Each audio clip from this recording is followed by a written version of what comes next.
மறுபடியும் லேண்ட்ஸ்லைடிங். வயநாடு, கேரளா. ரொம்ப சின்னதாக இருக்கிற லேண்ட்ஸ்லைடிங்கான்னு கேட்டிங்கன்னா கிடையாதுங்க. சின்னது கிடையாது. ரொம்ப ரொம்ப ரொம்ப பெருசு.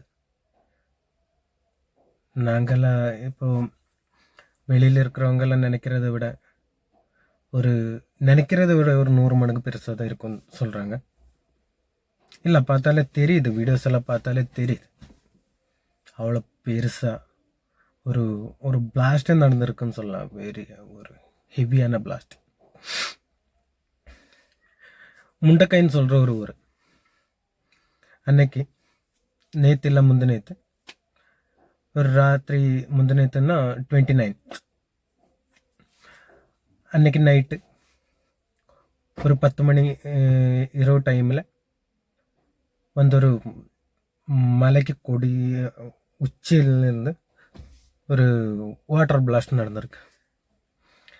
அந்த வாட்டர் பிளாஸ்ட்னால ஒரு பெரிய மலை, அது பெரிய மலைன்னா ரொம்ப பெரிய மலை, அந்த மலை அப்படியே இடிஞ்சிக்கிட்டு வந்து முண்டக்காயின்னு சொல்கிற ஒரு ஊர் இருக்கு. அதுக்கு இந்த நதியோட ரைட் சைடில் முண்டக்காயின்னு சொல்கிற ஒரு ஊர் இருக்குது. லெஃப்ட் சைடில் இன்னொரு சின்ன ஒரு கிராமம் இருக்குது. இந்த மலை இடிஞ்சு வந்து ஃபஸ்ட்டு வந்து அந்த முண்டக்காயின்னு சொல்கிற ஒரு ஊரை இல்லாமல் ஆக்கிட்டு அதுக்கப்புறம் வந்து தான் இந்த நதியோட இந்த லெஃப்ட் சைடில் இருக்கிற இந்த சின்ன கிராமம் இருக்குது, அந்த கிராமத்தை சுக்குநூறு ஆக்கிடுச்சு. ஆல்மோஸ்ட் இந்த சொல்கிற நேற்றுக்கு வந்து எல்லா நியூஸ் சேனலுமே நேற்றுக்கு வந்து பார்த்திங்கன்னா அந்த ஒரு சின்ன கிராமம்னு சொல்லியிருந்தோம் இல்லையா, அதோட பேர் வந்து இங்கே போட்டு சடனாக ஞாபகம் வர மாட்டேங்குது. முண்டக்காய் மட்டும்தான் ஞாபகம் வருது. அது வந்து வயநாடு ஜில்லையிலேருந்து மேப்பாடி சொல்கிற ஒரு ஏரியா. அது வந்து ஆல்மோஸ்ட் தமிழ்நாடு பார்டர் தான் வரும். அதுக்கப்புறம் நீங்கள் பார்த்தீங்கன்னா இந்த கூடலூர் பார்டருக்கு வந்து எப்படி பார்த்தீங்கன்னாலும் ஒரு 30 கிலோமீட்டர் 40 கிலோமீட்டர் மட்டும்தான் இருக்குன்னு நினைக்கிறேன். அவ்வளோதான், தமிழ்நாடு பார்டர் தான் அது. இந்த சின்ன கிராமம் வந்து கிராமத்தோட பேர் வந்து சூரல்மலை, அது அதோட பேர். அந்த கிராமத்தோட பேர் வந்து சூரல்மலை. சூரல்மலை லெஃப்டில் இருக்கு, ரைட்டில் வந்து முண்டக்காயின்னு சொல்கிற ஒரு இது இருக்குது, ஒரு சின்ன கிராமம் இருக்குது. அந்த சின்ன டவுன் தான், ஒரு சின்ன டவுன் தான். இந்த ஷாப்பு அப்புறம் ட்ரெஸ்ஸு அந்த மாதிரி இருக்கிற சின்ன டவுன் தான். அப்புறம் வந்து பார்த்திங்கன்னா டூரிஸ்ட் பிளேஸ் தான், ஒரு 2-3 ரிசார்ட் அந்த மாதிரி எல்லாமே இருக்குங்க. நார்த் இண்டியன்ஸ் வந்து ரொம்ப பேர் வேலை பார்க்குறாங்க. அப்போ இந்த 29th நைட்டுக்கு வந்து இந்த மாதிரி ஒரு லேண்ட்ஸ்லைடிங், ரொம்ப பெரிய லேண்ட்ஸ்லைடிங் நைட்டுக்கு நைட்டாக நடக்குது. அந்த 29th நைட்டு வந்து நடக்குது.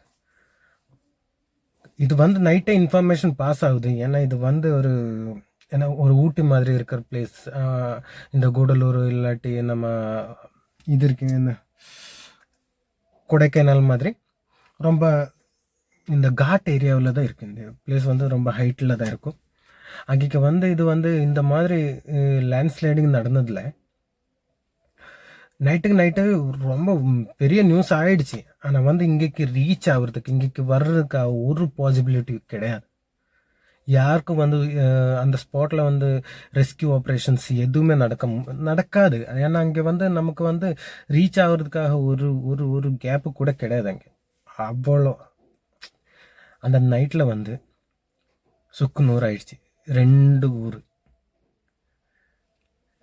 அதில் வந்து இந்த சூரல்மலைன்னு சொல்கிற ஊரை மட்டும்தான் நேற்று ஃபுல்லாகவே ஃபோக்கஸ் பண்ணிக்கிட்டு இருந்தோம். ஏன்னா சூரல்மலைக்கும் அப்புறம் முண்டக்காய்க்கும் நடுவில் ஒரு பாலம் இருந்துக்கிட்டு இருக்கும். அந்த பாலம் வந்து அப்படி இந்த தண்ணி வந்து அடிச்சுக்கிட்டு போயிடுச்சு. தண்ணி அப்புறம் மழை வெள்ளம் மழை தண்ணி எல்லாமே வந்து அப்படியே அடிச்சுக்கிட்டு போயிடுச்சு. அந்த பாலம் இல்லை. இந்த பக்கம் தான் இப்போ பார்க்க முடியும். இங்கேருந்து தான் அந்த பக்கம் முண்டக்காய் பக்கத்துக்கு போக முடியும். ஆனால் அந்த பக்கம் போக முடியாது. ஏன்னா இந்த பாலம் இல்லை. பாலம் இருந்தால் தான் அந்த பக்கம் எவ்வளோ ஹெவியாக இருக்குன்னு சொல்ல முடியும். இப்போதைக்கு வந்து பார்த்தீங்கன்னா நேற்று நைட் ஒரு 6 o'clock வரைக்கும் மட்டும் 100க்கு மேலே ஆளுங்க இருந்திருக்காங்க. அதே மாதிரி 100க்கு மேலே ஆளுங்க ஹாஸ்பிட்டலில் அட்மிட் ஆகிருக்காங்க, ட்ரீட்மெண்ட் எடுத்துக்கிட்டாருங்க. இப்போ தான் முந்தினத்தை தான் பாருங்கள், கர்நாடகாவில் ஒரு லேண்ட் ஸ்லைடிங். அதே வந்து நம்ம பெருசாக சொல்லிக்கிட்டு இருந்தோம், இப்போ இவ்வளோ பெரிய லேண்ட் ஸ்லைடிங் ஒரு பாடி கூட கிடைக்கவே இல்லை, அந்த மாதிரி இந்த மாதிரி நல்லா சொல்லிக்கிட்டு இருந்தோம். ஆனால் அங்கே வந்து பார்த்திங்கன்னா உண்மையை சொல்லணும்னு இதிலெல்லாம் வந்து கேரளா கவர்மெண்ட் ஆகட்டும், அப்புறம் ஜனங்க எவ்வளோ ஸ்பீடாக இருக்காங்கன்னு இது பார்த்தா தெரியும். ஏன்னா அங்கே வந்து பார்த்திங்கன்னா ஆக்சசிபிலிட்டி அந்த ஏரியாவில், கர்நாடகா ஏரியாவில் வண்டிக்காகட்டும் எல்லா இதுக்கும் இருக்கிற ஆக்சஸ் பார்த்திங்கன்னா NH தான். சீக்கிரமாக யார் வேணாலும் எப்போ வேணாலும் வரலாம். ஆனால் இங்கே அந்த மாதிரி வர முடியாது. ஆனாலும் நேற்று ஒரு நாள் இல்லாட்டி முந்தநேற்று நைட்லேருந்து நேற்று நைட்டு வரைக்கும் அங்கே நடக்கிற அந்த ரெஸ்கியூ ஆப்ரேஷன் இருக்குது பார்த்தீங்களா, அது பார்த்து கற்றுக்கணும், உண்மையாக கற்றுக்கணும். ஒரு உயிரினாலும் 100 உயிரினாலும் உயிர் தான். காப்பாற்ற முடியும்னா காப்பாற்றணும். இந்த கர்நாடகாவில் வந்து பார்த்திங்கன்னா 2 நாள் அவங்க வேலையை பார்க்கலன்றது உண்மைதான். அதை வந்து இங்கே கேரளாவில் இருந்து இதை பார்த்து அவங்க கற்றுக்கணும்னு தான் சொல்கிறேன். அதுக்கப்புறம் வந்து பார்த்திங்கன்னா ஒரு காமெடியாக இருக்குது. அதுக்கப்புறம் வந்து பார்த்திங்கன்னா அங்கே கர்நாடகாவில் வந்து அந்த கவர்மெண்ட்டே சொல்லிட்டு தான் நினைக்கிறேன், ஏதோ மெயின் சேனல்ஸ் எல்லாம் அதை தூக்கிக்கிட்டு வர்றாங்க. ஏதோ சாமிஜி வந்து எதோ சொல்லிக்கிட்டு பைத்தியமா உங்களுக்கு அதான் கேட்குறேன், உங்களுக்கு பைத்தியமா கொஞ்சம் கூட அறிவில்லையா? ದುರಂತ ನಡೆದ ಸ್ಥಳಕ್ಕೆ ಸಾಯಿ ಈಶ್ವರ್ ಗುರುಜಿ ಭೇಟಿಯನ್ನು ಕೊಟ್ಟಿದ್ದಾರೆ. ದುರಂತ ನಡೆದ ಸ್ಥಳದಲ್ಲಿ ಸಾಯಿ ಈಶ್ವರ್ ಗುರುಜಿ ಭೇಟಿ ಕೊಟ್ಟು ಉಡುಪಿಯ ದ್ವಾರಕಾಮಯಿ ಮಠದ ಸಾಯಿ ಈಶ್ವರ್ ಗುರುಜಿ ಘಟನಾ ಸ್ಥಳದಲ್ಲಿ 17 ಮೃತದೇಹಗಳಿವೆ ಅಂತ ಹೇಳಿದ್ದಾರೆ. ಇನ್ನೂ 9 ಶವಗಳು ಪತ್ತೆಯಾಗಬೇಕು ಅಂತ ಸ್ವಾಮೀಜಿ ಹೇಳಿದ್ದಾರೆ. ಸ್ವಾಮೀಜಿ ಹೇಳಿಕೆಯಿಂದ ಸ್ವಲ್ಪ ಗೊಂದಲದ ವಾತಾವರಣ ಸೃಷ್ಟಿಯಾದಂಗಿದೆ. ಲಾರಿ ಕೂಡ ನೀರಲ್ಲೇ ಇದೆ ಅಂತ ಗುರುಜಿ ಹೇಳ್ತಿದ್ದಾರಂತೆ.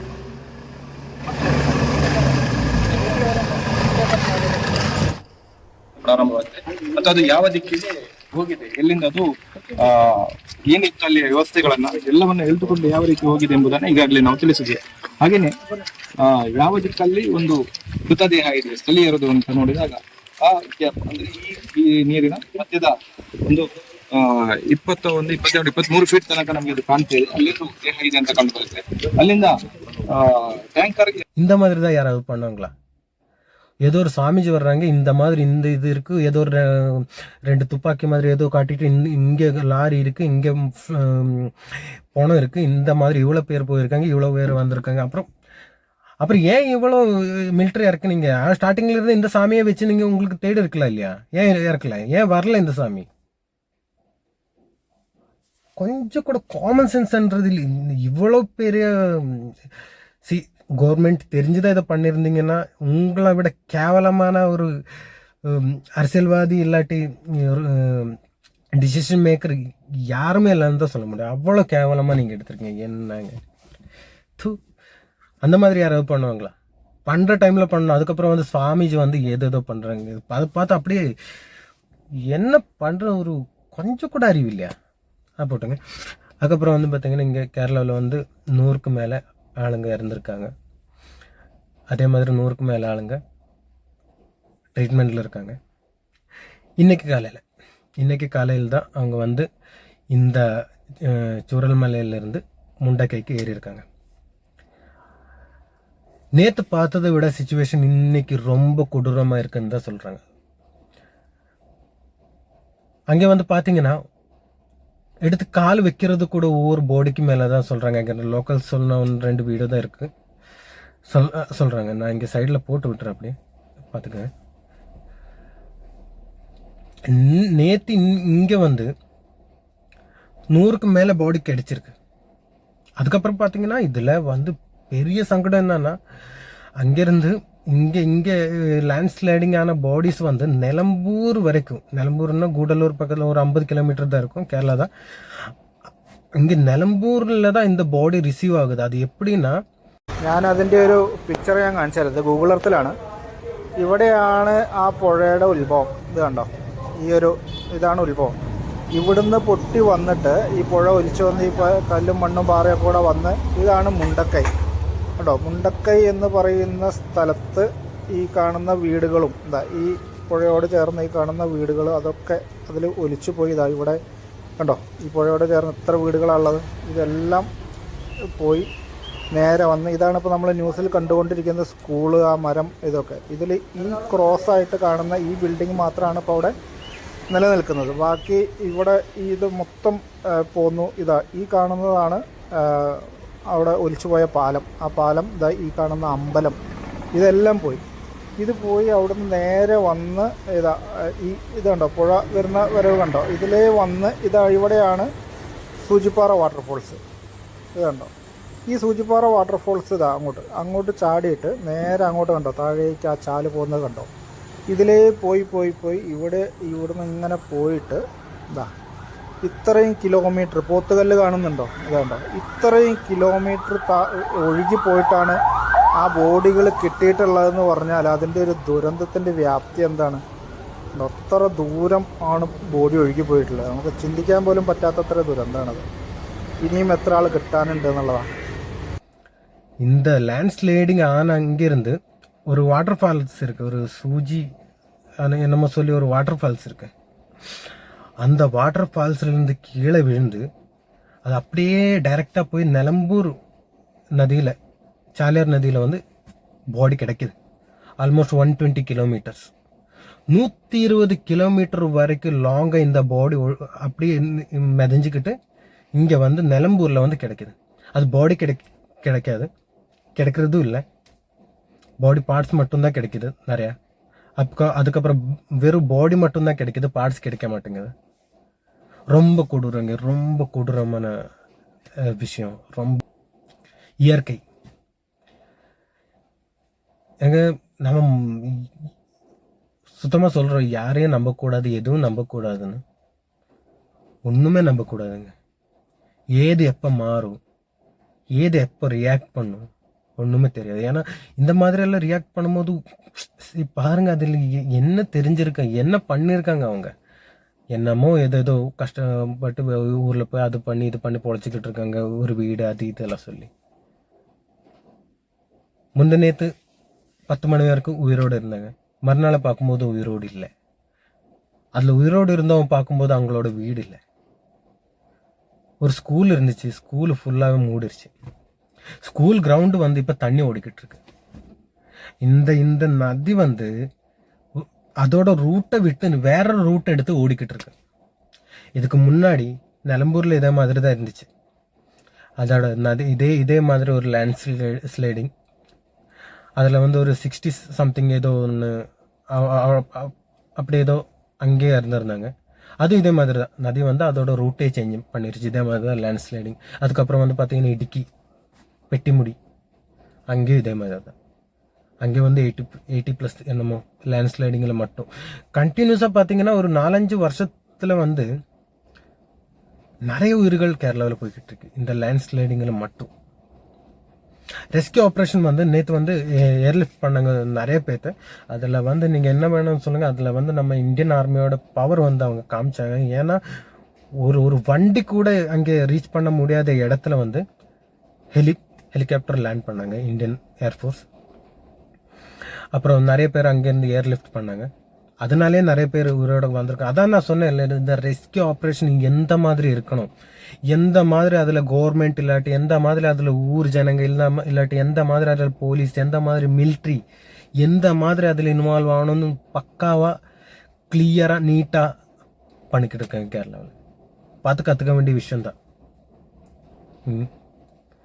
யாருமே ஒன்றுமே பின்னாடி போகிறதாகட்டும், யாராவது வந்தால் நீங்கள் வராதிங்க துரத்தி விடுறதாகட்டும், ஒன்றுமே இல்லை. என்ன எல்லாம் ஹெல்ப் வர்றது எல்லாத்தையும் ரிசீவ் பண்ணிக்கிட்டு தான் இருக்காங்க. பாருங்கள், உயிரோடு இருக்கிறவங்க கம்மி, இறந்தவங்க தான் அதிகமாக இருக்காங்க. இப்போதைக்கு 150ன்னு சொல்கிறாங்க, அது 300க்கு மேலே போகலான்னு சொல்கிறாங்க, 400க்கு மேலே போகலான்னு சொல்கிறாங்க. எந்த மாதிரி போனாலும் அவங்க வந்து பார்த்தீங்கன்னா இருக்கிறது எப்படியாவது காப்பாற்றணும். அதுக்காக அவங்க வந்து நைட்டு காலையில் எல்லாம் எழுந்திரிச்சு அப்படியே வேலை பார்க்குறாங்க. ஸ்டார்டிங் 1-2 நாள் வேலை பார்த்தா கிடைக்கிற உயிரை எவ்வளோ சின்னதாக இருந்தாலும் பெருசாக இருந்தாலும் கிடைக்கட்டுமே, அந்த மாதிரி தான் பண்ணுறாங்க. இதுக்கப்புறம் வந்து பார்த்தீங்க கேரளா விட்டு வெளியில் போன தமிழ்நாடு இந்த மாதிரி ஆப்ரேஷன்ஸ் இருந்துச்சு சென்னையிலலாம்.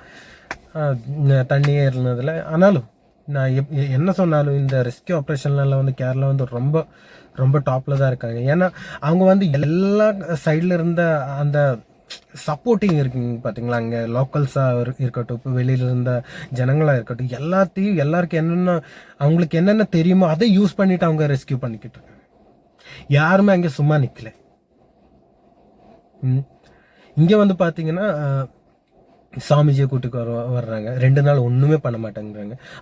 அதுக்கப்புறம் 4 நாள், அதுக்கப்புறம் 8 நாள் வந்து மாடு மாதிரி வேலை பார்க்குறாங்க. என்ன பிரயோஜனம்? ஃபர்ஸ்ட் 2 நாள் தானே வேலை பார்க்கணும், இல்லாட்டி ஸ்டார்டிங் டைம்ல தானே வேலை பார்க்கணும். இங்கே இந்த லேண்ட்ஸ்லைடிங்லேருந்து நிலம்பூர் நதிக்கு வந்து விழுந்த பாடிஸ் எவ்வளோன்னு தெரியுமா?